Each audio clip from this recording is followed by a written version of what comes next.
Hi friends. So I hope all of you are keeping healthy and safe. And we have been covering various aspects of denim industry in the last 2.5 months. And this includes our mill perspective, the factory perspective, designers, retailers, and so many others.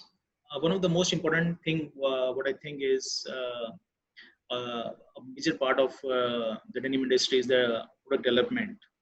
The importance of product development and its impact on the industry cannot be overestimated in any way. So it was important for me to speak also to some experts in this field and to find out from them, what uh, how product development has been affected by this and how we uh, are going to change our development system. And of course, our main topic is, can blue denim be truly green? And the whole discussion revolves around that. And we have got two guests, very experienced and very renowned guests. My first guest is Sally Deighton, who's a denim development consultant based in UK, and she has worked in the industry for more than 25 years, and with many retailers and brands including Wrangler, Lee, M&S, Fatface, Debenhams, and Assos. She had been rebuilding their denim offers and developing innovative and responsible products from fiber to finish. Over the last 8 years, she has found her role evolving to address the denim needs of each business, from engineering better fabrics to creating water reduction in their laundries. She has been also upskilling teams, training buyers, and designing and designers on how to create more responsible denim. Sorry.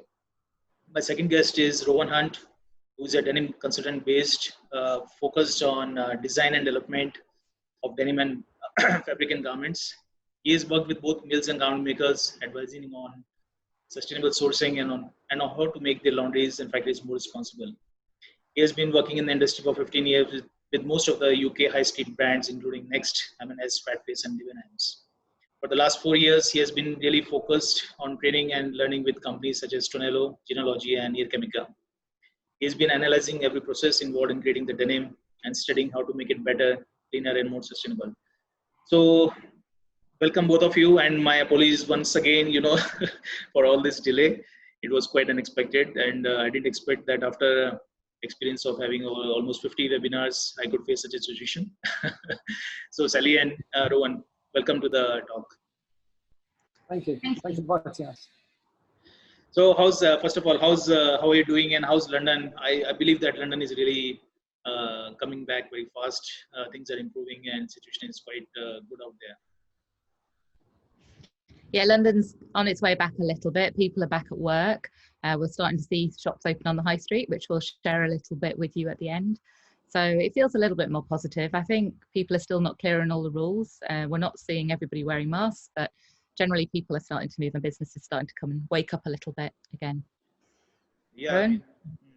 Yeah, it's the same. I'm seeing, because I'm down in Brighton, so I'm away from London, but I'm seeing in the news and some crazy images from outside Primark and what's going on outside Nike. It's ridiculous, because it's product at the end of the day versus a virus. But anyway, we'll look at it at the end. So, but on the whole, I think the scene looks much better than what it was, let's say, 1 month back, and in terms of the disease also, and everything is coming back on track. Yeah, our numbers are going down considerably. I think I didn't see yesterday's figures, but I think there've been 36 deaths and the cases have considerably dropped. So we're on a downward curve now. It's managing it and maintaining it. As soon as people start getting on a tube and moving around London, obviously, I think things are going to accelerate again. So everybody's trying to be sensible, and we're bracing ourselves in case of a second wave. Hopefully it can be managed, but we are going in the right direction at the moment. That's wonderful, and I really hope so. Yes, Rowan, you want to say something? No, I was going to say yeah, for sure. And with obviously the stores opening, hopefully the economy can start to bounce back a bit. And let's see how it pans out over the week, to be honest, because a lot of the low-end retailers were getting big queues. So let's see, like people like Next and stuff. I think the customers may be a bit more delayed, a bit more cautious. So hopefully that will start to pick up as well, and then the whole economy will lift. All right, that's great. So let's move on, and I would like to move to the first question. Sally, can you share some thoughts on how do you actually do your product development? What is your process you follow? And then we come to how it has changed due to all this situation that we have. Yeah, I mean, first of all, Rowan and I are really good friends because we met years ago at Fat Face and both had a real thirst for knowledge. I think I started as a denim consultant and Rowan hunted me down with lots of questions about, oh, what does this fabric do? Why are you choosing that shade? And we just became sort of work friends in terms of like every detail. And we share knowledge and we try and learn. We worked together at Debenhams a few years ago and tried to move the brand sustainable level. So our approach is very much learning. So I've always been a person who needs to know everything in detail. I'm absolutely terrible. In my first job, I found myself designing golf suits and actually taking golf lessons, which I was terrible at, just so I could understand the movement of the body when you're wearing waterproof suits and things like that. So to me, product development is about understanding every aspect of the garment to be able to create it properly. There's not too many people I can engage in a conversation at that level of detail within the industry. And like even the other day, we were talking about sillets in ETPs. So, I mean, to me, you have to learn everything from the fibre, where your cotton's grown, everything right through to the finish. And exploring, when I go to factories, exploring the effluent treatment plant is also important. We need to know what's going on and how it's been, the water and the waste is being disposed of. So yeah, I'm really, really passionate about learning in detail. So this started many years ago with the mills, trying to find out about fabrics, asking the mills how they were dyed. I always ask for a fabric data sheet when I'm looking at the fabrics, and I found that a lot of designers didn't do that. So we know exactly what we're dealing with. And a few years ago, I found myself in laundry in Bangladesh. Incredible investment, 24 beautiful, shiny new Tornello machines, 2 lovely laser machines. And the laser machines had an IT guy running them, and the laundry had these great machines, technically knew how to work them, but didn't have the creativity. So rang up Tornello and said, please, will you teach us? And same with genealogia. Fortunately, Nahid, who's one of the gods in Bangladesh from genealogia, is on my speed dial. So he shot down to the factory to help. But we set up lessons and went over to Valencia, went over to Tornello, and they taught us how to use the machines, because I think as a product developer, you can't just draw a garment anymore. You have to understand how it's washed, what's going to happen to that fabric. And we tend to work backwards. So if I choose a standard or I'm working with a customer and they give me something, we want to achieve this finish, we analyze everything on that garment, the finish, how it's created, the fabric, and we look at the finished wash and then start thinking, how's this been finished? How can we do it sustainably now? What fabric do we need to achieve the look? If we choose this fabric that's been engineered for laser, you know, how will that respond in the laundry? And also we talk to the chemical people about what's going to happen when we apply certain chemicals. Like Rowan mentioned, Bruno and the guys at Near Chemica are fantastic. DyeStar have taught me quite a lot of stuff. So we learn how the chemicals are going to respond. So we take responsibility for everything through the chain, from garment construction all the way through to finish. And that's it. And we need to take everybody on the journey. The companies I go into, I share this. We work with the merchandisers, the designers, the buyers, and we want everybody engaged on this learning, because I really don't believe you can genuinely buy a green and a sustainable product unless you do understand how it is made, everything from fibre to finish. So that's really important to me. Rowan? Yeah, no, I totally agree, because that's how me and Sally really learned, because they had all these shiny new machines and we needed to prove that we could save. So we had to do conventional washing and then versus the new washing to show how we can be more sustainable and how we can benchmark ourselves with our improvements that we can make.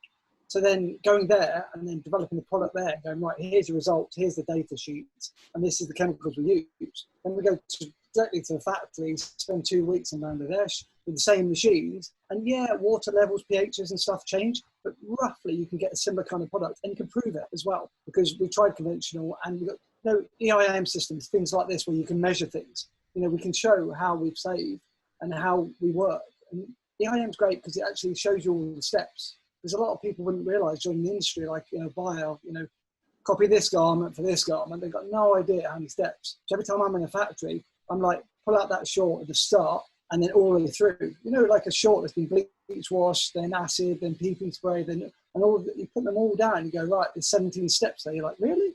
Because you don't understand. So you need to understand these steps to be able to make savings, and save water, and yeah, all these kind of things.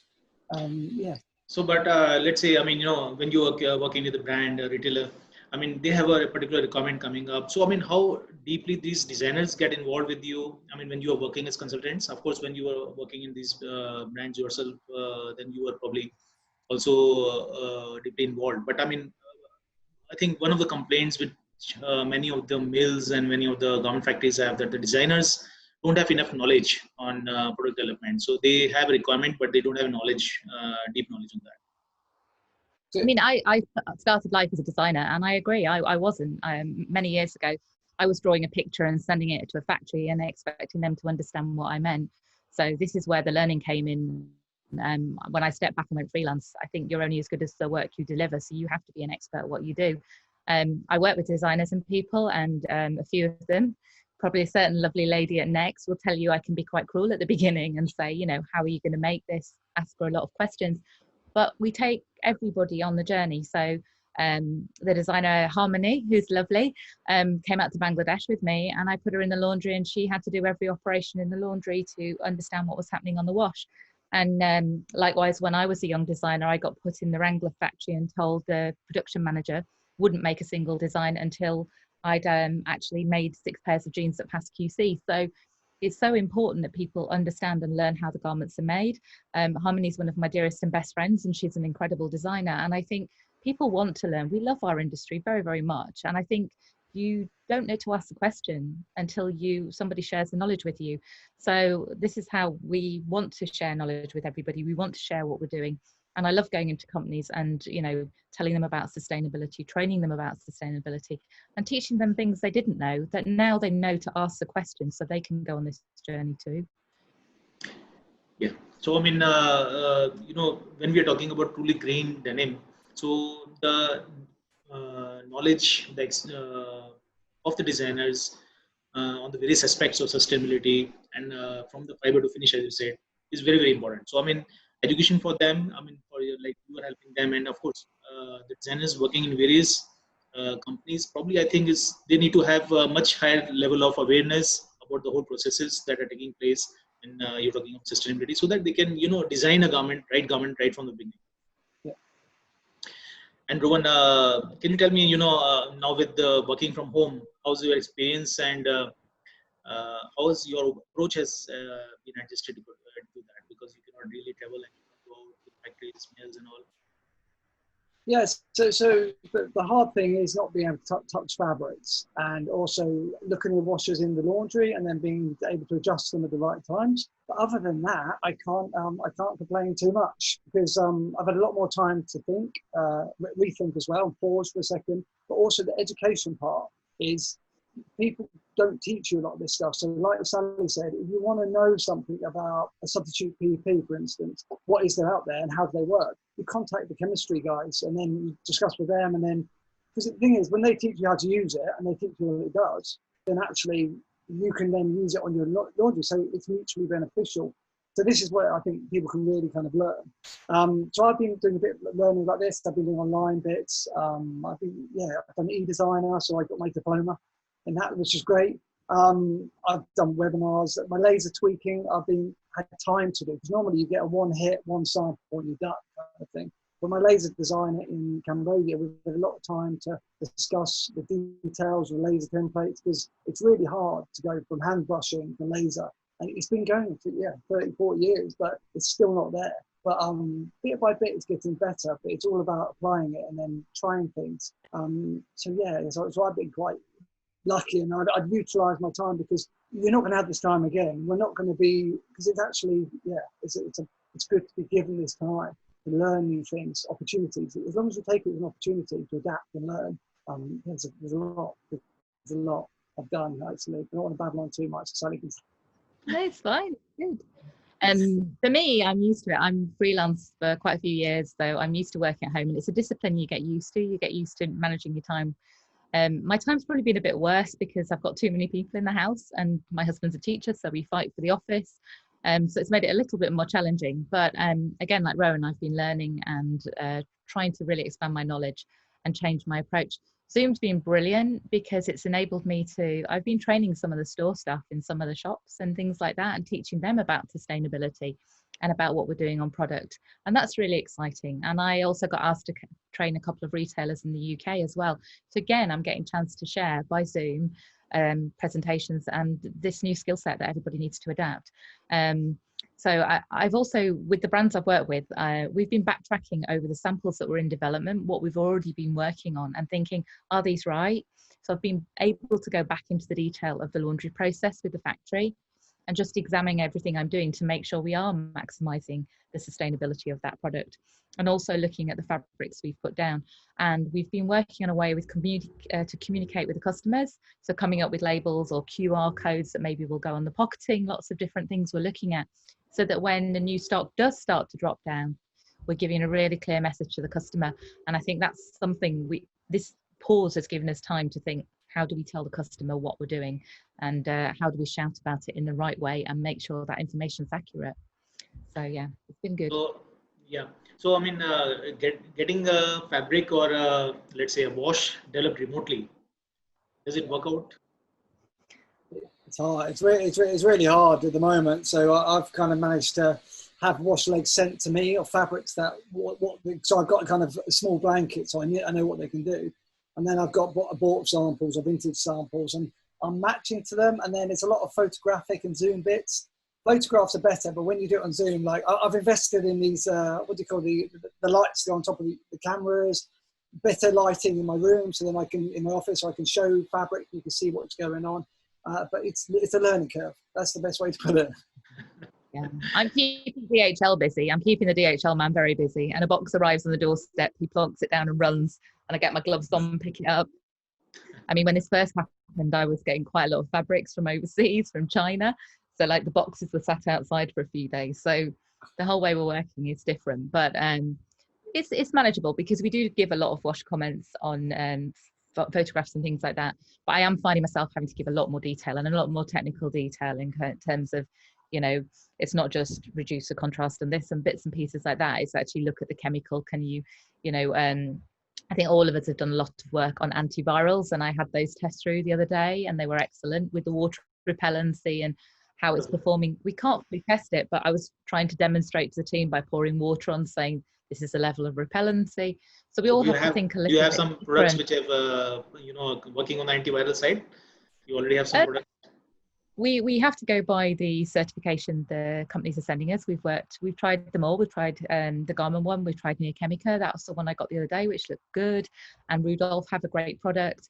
So everybody has products. We've asked the laundries to test them for us. But when the samples arrive, all we can really look at it is from, has the cast changed? Has the hand feel been impacted? Does it actually seem to give you a level of repellency and clean? I don't think we can truly know exactly how it will perform because we don't know how the virus is going to affect us. But I think to give the customers a level of confidence that there is some product on there and that garments are easy to clean and wipe down and things, I think it might be a good thing. Nobody's taken a final decision whether this is going to be done. And recently, going off tangent, but like Genealogia and Tornello have both launched a sanitizing cabinet with ozone, which to me is fantastic for the stores. And that's another way of looking at this and approaching that problem. So there's lots of opportunities, but it's time to explore those avenues, make sure we've tested them. We've got those options if we need to apply them to the stores and the customers.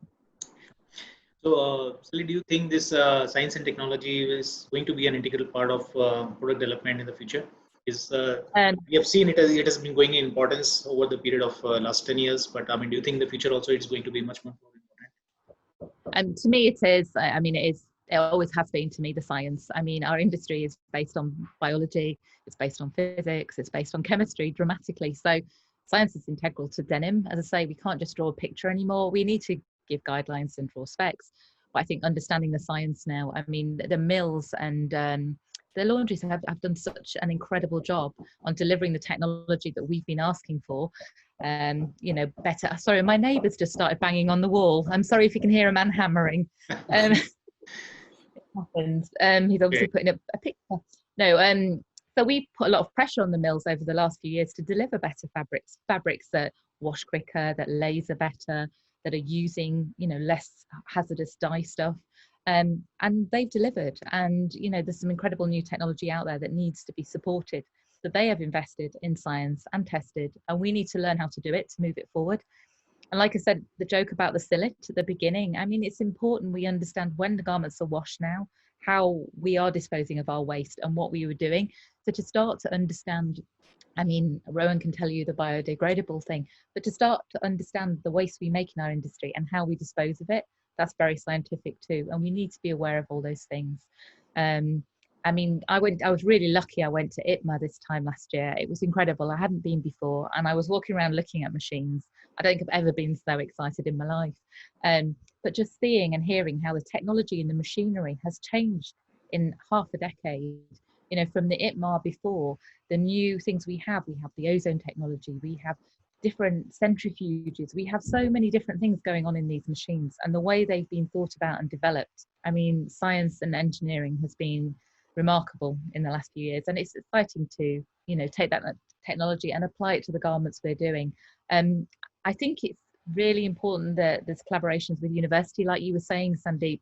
You know, we need to take students on a journey, and we need to embrace teaching our industry at, you know, grassroots level. So things like projects like Foam Indigo that was done with Texas Tech, and some of the work that's going on with Ravensbourne with Transformers and things, I think that needs to be at the heart of what we do, and joining up with science as well, as much as the fashion and that kind of, those kind of students is really important. Especially with fibers and things, we're seeing great things with spider silk and mushrooms and that in different industries, but the botanical part of science is going to be very, very important, I believe, personally, to the future of our industry. I'll shut up now because I talk too much, Rowan. No, I totally agree as well. So it's understanding the science. So I was very fortunate, actually. Austin invited me out to Tencel Nutrition. They took me around the factory, and I sat there and I went around, like, well, it's amazing. And because of my experience and the questions I've asked, it's all about asking a question. Because it's not a stupid question if you're learning. And if you think it's stupid, you'll ask it once, and then you'll learn from that, and you'll ask another question. And before you know, this whole world opens to you. And you're like, wow, so that does that. And understanding caustic soda is actually part of the Tencel group, and then that does it. So I was like, oh wow, wait, that. But then Tencel, they're byproducts, but the byproducts are used in chewing gum. I always pronounce it wrong, but it's used in chewing gum. So it's things like this, and understanding why it's better. So it's not just it's Tencel, it's softer. It's not, it actually does things. It does better things. It's from wood and all these different things. But I've been fortunate to do these things. But I think like Transformers ED is the one that stands out far beyond the rest. In our Denim group, we always talk about it, but the ED one is better than Transformers. I probably shouldn't say that, but ED is so much more informative. It's for students, but I think the people in the industry have been in the industry for a long time may not have known these new developments. And the only way you can learn it is if someone teaches you it. And then other parts, it just opens up a whole new world. So wellness, you know, CBD, BD, this calming effect, you know, from nature, the hemp, and all this coming through, which is great. Even, you know, I want to learn about this, but I get to learn from people that tell me things, but also how else can I learn? So I have woad in my garden. It doesn't grow that well, and my yield I get is tiny, but I have a madder plant. I have to wait 3 years until it gets to a stage I can harvest it. But I'm going to learn. I'm going to see how, you know, a woad plant, you know, every 2 years, it has yellow flowers pop out with the seeds, and it's beautiful. Also, it's part of nature. I've started about 2 years ago, I started harvesting nettles to see what I could get. So it's the same family as hemp. So understanding how you harvest it and how complex it is to harvest it gives you the appreciation of linen, hemp and things like that. It's hard to process, but we don't understand that because of fast fashion, because it's taken all value out of it. So I think the science will actually create interest and give us kind of a value back to the industry. I'm hoping this is what I sincerely hope for. It'll take a while, but I hope this is where kind of it's going to be going. Yeah, and then the other bits on science was on like PP and understanding potassium permanganate. And if you use a substitute, they go, yeah, the substitute, I've ticked the box, but why have I ticked the box? What does it do differently? So understanding how you have to neutralize, and sometimes you rinse it twice. So these 800 litre machines use 800 litres to rinse it and then rinse it twice, and you've got 1600 litres. But actually the other one you put in a dryer and it neutralizes it, then why wouldn't you go with that? I mean, that one doesn't, that is a manganese, which is a heavy metal. It goes into water with PP, but that doesn't. It's these things that I didn't know this. But I only ask questions. Like Bruno near Chemica, he's a scientist, like a teacher. Miguel is another great guy. I ask all these questions, and they give it. And when they first go, it's a bit like wow, but it creates other questions in your head. And we should always, like kids, that mentality of kids. My kids, I've got young ones, and it's always why and how and where's that come from? What's that done? I'm like, that's what I need to be like. Always That's the best. That's the best way to learn. That's why the kids learn much faster than what we adults are learning. Exactly. So Rowan, I mean, what do you think about in terms of sustainability? What are the most important developments you feel, technical developments, which have made the biggest impact on sustainability? I think I briefly touched on like the washing side. So we've got 800 litres in a belly, and people look at it and go, well, they're old machines, but actually, predominantly, all the factories I've seen have them. Not all have loads, but having the new like nebulizing systems or fog systems, they call it. We should use words like that, fog systems or nano bubbles, so you get the kind of idea. It's less water, it can transport chemicals, so you less chemicals. Because in effect, how much of the chemicals touch the garment when you've got 800 litres in there? So it's these kind of systems that, like Sally talked one as well, but they've been growing and they're getting better, like ozone machines. Every time I go into a factory that's run by, I think, old school washing, they'll go, we only use that to adjust the carts. You go, no, you can try Presonic, and then you can do things like bleaching it down. If you put it in wet, you tie it and do it, you can get a tie-dye effect, or with get air without using the water and chemicals. So it's those kind of things I think are slowly coming on, and it's all about questioning and thinking about, oh, how can we do that? Because I even question chemical guys. Can I put a chemical on something, put it in ozone, that reacts with the air, that actually increases this, so actually I don't need to wash it? And I get no's a lot of the time, like, what are you talking about? Like, they can't do that, but you don't try, you don't get, right? So that's kind of in it, but I think that they're the systems, but each system's getting 30 years, have got better and better and better, and we can control it a lot. We can do data denim, where I can sit and design one for like a day and a half, and really get the detail in, send the data file across, then have the wash that developed somewhere to get data file, and then you ballpark, you've got an idea how it's going to come. But you need to be there to see the final bits. You can't do everything on the internet. Okay, Sally, you want to add something on this? Yeah, I mean, I agree. I mean, for me, it's like we go back to science, but the physiology of the chemicals had to change so they could float on the clouds or the fogs. I mean, the way the industry has embraced it has to change. So to me, the most important technical developments are all of them, and all of them working together. I think ozone technology's got a long way to go, looking at the O-bleach that Tonello have done and things like that, and what's happening with the laser machines with Genealogia and VAV and other companies. I think we will soon be eliminating a lot of the hazardous chemicals. I think there's a lot of arguments out there about what is actually harmful chemicals, and the jury's out a little bit on PP versus hypochlorite. So there's a lot of questions to be answered. But I think the way everybody has contributed to this process in the denim industry is so good. And the fibres, you can't rule out one innovation as being better than any other. I think the unfortunate thing at the moment is the biggest question and the biggest thing to solve is cotton. I think even I hope I know my job quite well, but I was shocked when Andrew Wallace said that 0.5% of cotton is organic. I think that is shocking. And I mean, I think cotton is the one big thing we have to solve.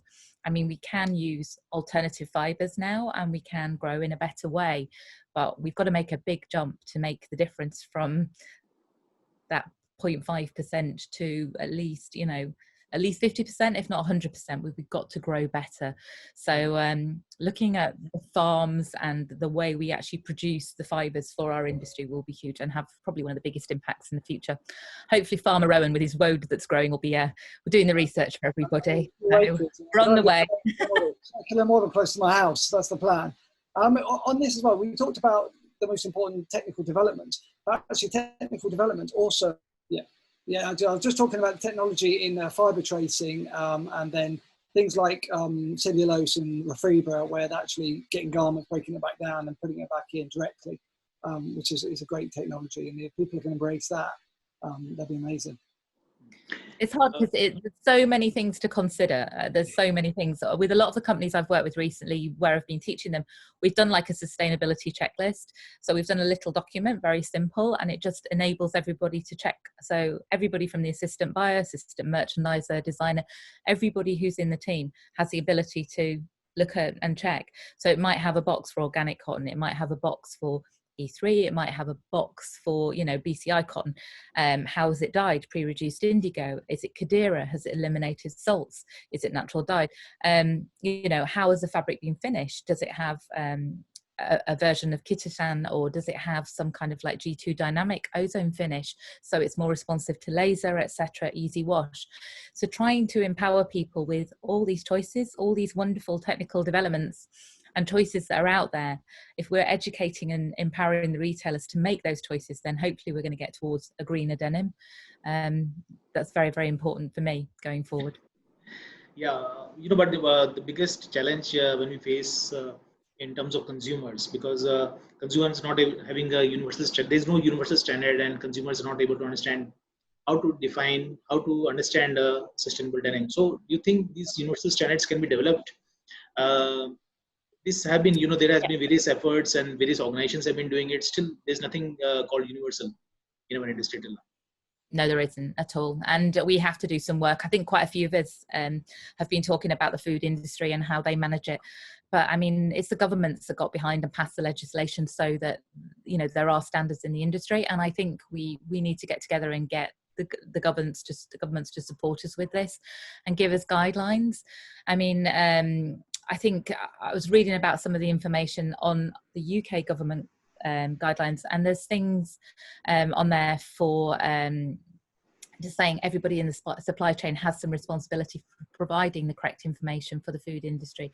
And there's things like compositional guidelines and targets that have to be met. So if you are going to call something chocolate, you must have 35% cocoa in there. So these compositional guidelines must be met.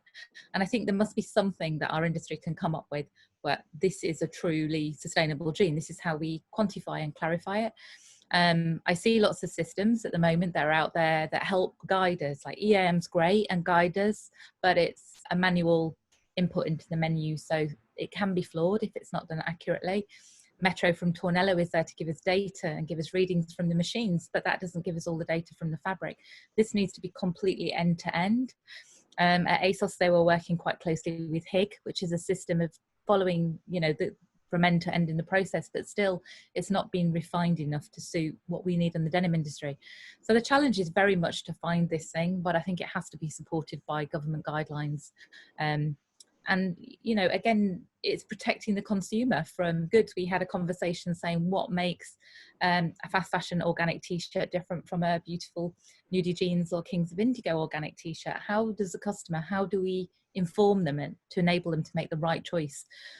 Because there will be difference in their organic matter. It could be just 10% in a t-shirt, but 100% from one of the brands. So it's really important we find this system. I think there's a lot of people talking about it, and I hope there's a lot of ideas that are being shared, and I do, no pressure, but I think Transformers could be a very, very good forum for creating this and working with governments and countries to actually set up such a system.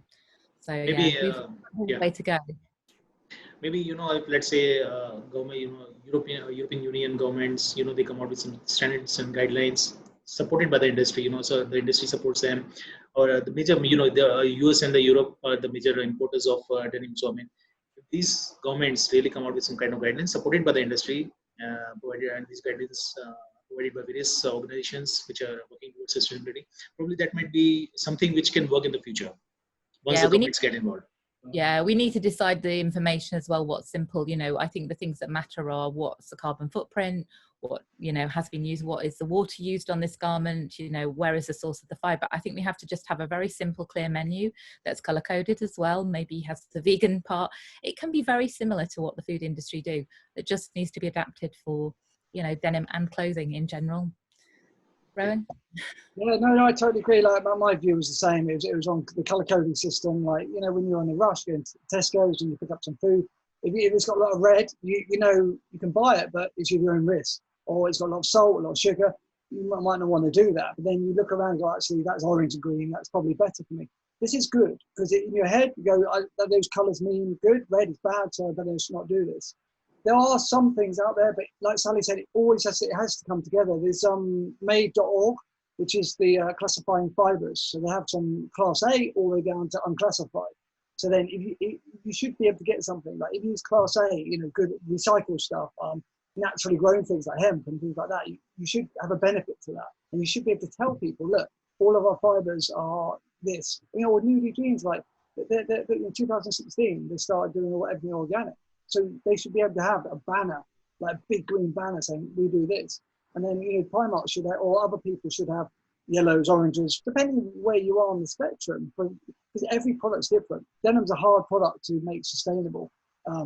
But, you know, cotton tees on a rinse wash maybe is a bit easier, but at least everyone can see it. And we're learning. It's education again, and it's not just people in the industry, it's the customers. Because they educate themselves online. You know, look at back in the day, you know, you go to shops to find these things. Now you're on the web. And then you decide what you want, then you go to the store and buy it, rather than seeing it in the store and then buying it. But yeah, that's my kind of view. And then my last thing was actually, like a can of Coke, you didn't realise how much sugar in. You know, 9 teaspoons of sugar in this, and your child's going to drink it or something like that. But until they started labelling it and saying how bad it was, and then obviously Diet Coke's come about, but we didn't know. And we don't know what we don't know, unless we're told.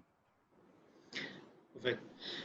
Sally, I wanted to know if, you know, I mean, you were, what's happening on the London retail scene.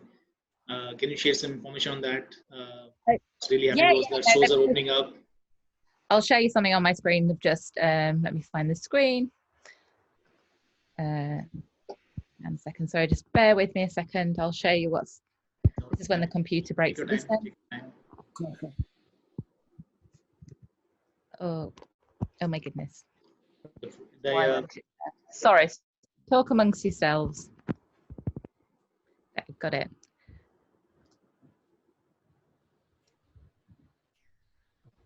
Okay. Just sorry, just one second. Now you can do it. Now you can do it. Yeah, that's it. It's going to go share screen. Is that working? Yeah. Yeah, you.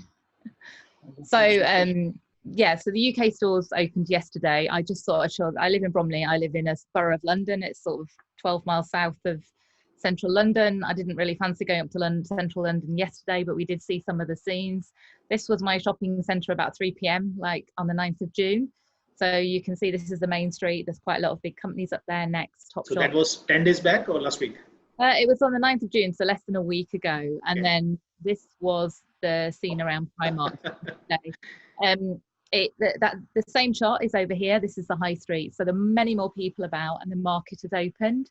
The Primark queue, like everybody is hearing, had gone round the building and back down the high street. All these people were in the Primark queue. So it went on for a good, I would say 250, 300 metres. There's quite a lot of people and it had gone round the loop. The windows that you can see were filled with positive messages for the NHS and take care. And I'd gone round and photographed all the messages that were in the store. But yeah, it was interesting who was busy. So Primark was one of them. This was their windows. So again, positive messages to everyday heroes, but they weren't offering any discounts or benefits like some of the other stores. And they were they're charging discounts, but not offering discounts. Yeah, so I don't know what was like in that. I wasn't getting in that queue for any lovely money, and I'm really not that keen to go in and see what's happening at the moment, to be honest. So, but they're advising what they were doing, how they were limiting the customers. Hand sanitizer was in all the doorways of the shops, and contactless payments were necessary. So that was M&S. They were having a rainbow sale as well. There's a lot of rainbows out there trying to send positive messages, but is it also a ploy to get marketing and encourage people in stores? Yeah, so a lot of messages out there. TK Maxx was the second place. There was a big queue. And Laura in Belgium was saying about this when Belgium opened a few weeks ago. Laura shares some pictures mentioning Primark and TK Maxx were both really busy. So this was it the day before. The shutters were closed. I took a photo through the window so you can see all these clearance signs that have gone up. Normally they're full price rails and they're all gone clearance. And then the next day there's a lovely queue. And they were inviting 100 people into the shop. That's a lot. That's a lot. And there were about 60, 70 people in the queue and it went round the corner.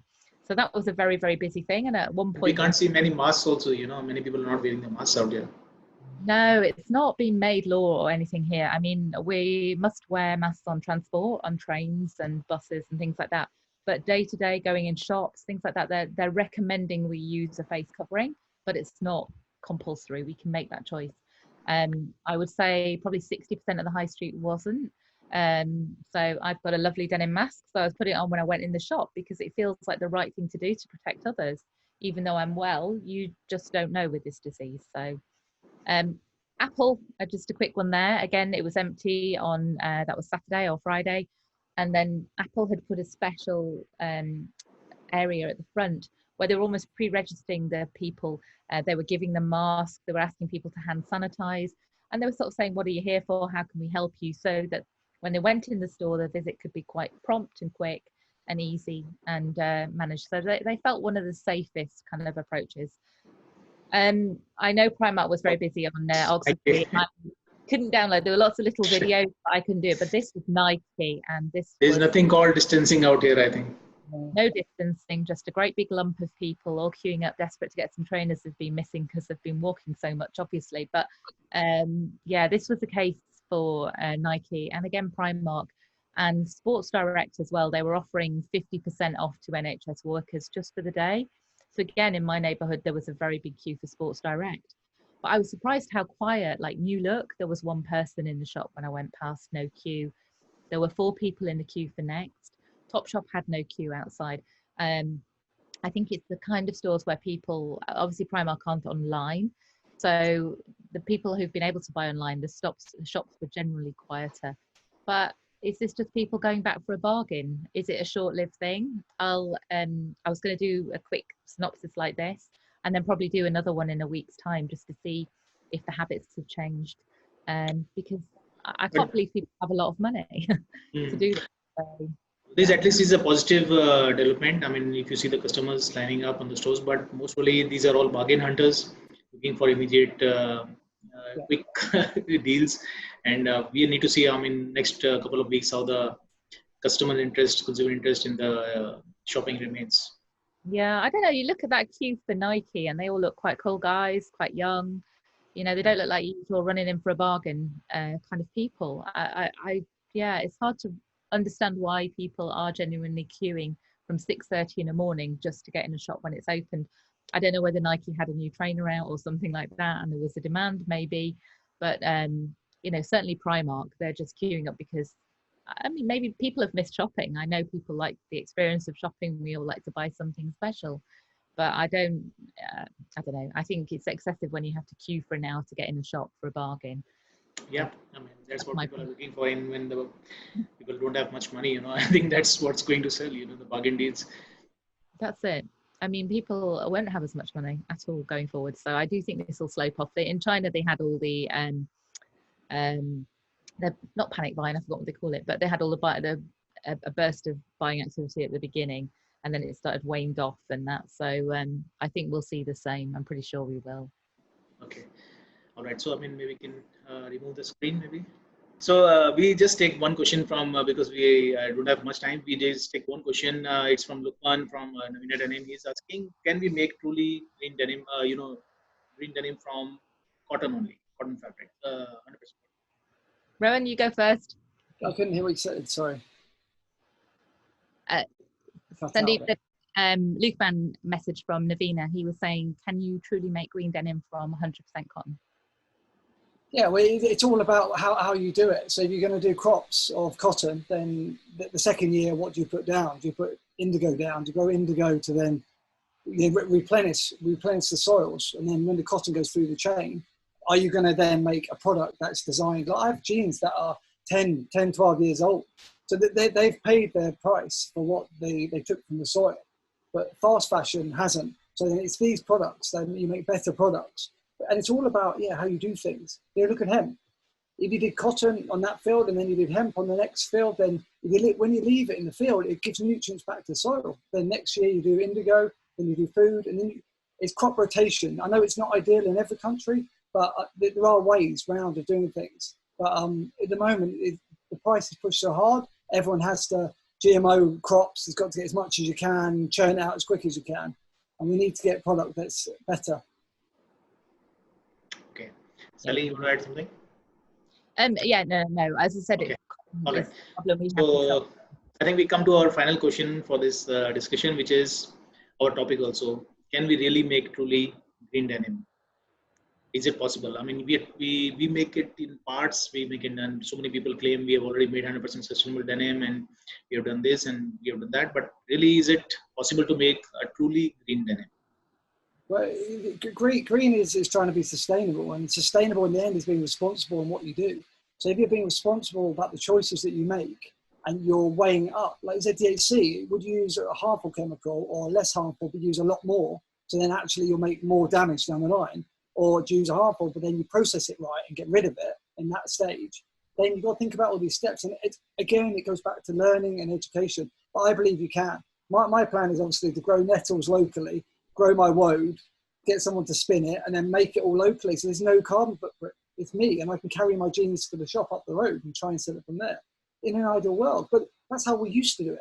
So we used to be sustainable. So why can't we be sustainable again?